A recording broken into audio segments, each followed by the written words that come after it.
നമ്മൾ മാനസികമായി ബുദ്ധിപരമായി വളരുകയാണ് എന്നുള്ളതിൻ്റെ കുറച്ച് ലക്ഷണങ്ങൾ എന്തൊക്കെയാണെന്ന് പറയാം. ഒന്നാമത്തെ കാര്യം, ഒരു മുന്നറിയിപ്പും ഇല്ലാതെ, വഴക്ക് കൂടാതെ, ബഹളം വയ്ക്കാതെ ചില ആളുകളുമായിട്ടുള്ള ബന്ധം നമ്മൾ അവസാനിപ്പിക്കും.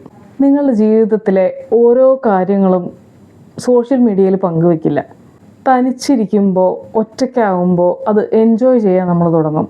നമ്മൾ മാനസികമായി വളരുകയാണെങ്കിൽ എന്നെ സമാധാനിപ്പിക്കാനും എന്നെ സന്തോഷിപ്പിക്കാനും ഒക്കെ ഞാൻ തന്നെ മതി എന്നൊരു ചിന്ത നമ്മുടെ ഉള്ളിൽ വരും.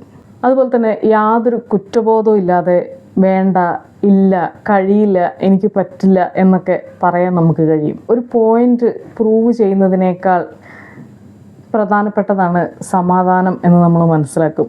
നമ്മൾ പറഞ്ഞതാണ് ശരി, അതാണ് കറക്റ്റ് എന്നൊക്കെ പ്രൂവ് ചെയ്യാൻ വേണ്ടിയിട്ട് തർക്കിക്കുന്ന സ്വഭാവം ഉണ്ടായിരിക്കില്ലേ, അതൊക്കെ നമ്മൾ മാറ്റും. സാഹചര്യങ്ങൾക്കനുസരിച്ച് മാറാൻ നമുക്ക് കഴിയും. കാര്യങ്ങളെ വൈകാരികമായി നോക്കിക്കാണാതെ, വളരെ ഇമോഷണലായി ചിന്തിക്കാതെ, എല്ലാം പേഴ്സണലായിട്ട് എടുക്കാതെ മറ്റുള്ളവരുടെ ഭാഗത്തുനിന്ന് കൂടി ചിന്തിക്കാൻ നമ്മൾ ശ്രമിക്കും. അതുപോലെ തന്നെ മറ്റുള്ളവരുടെ കാര്യങ്ങൾ അറിയാനുള്ള ഒരു കൗതുകം, ജിജ്ഞാസ ഒക്കെ ഉണ്ടാവില്ലേ, അതും കുറയും.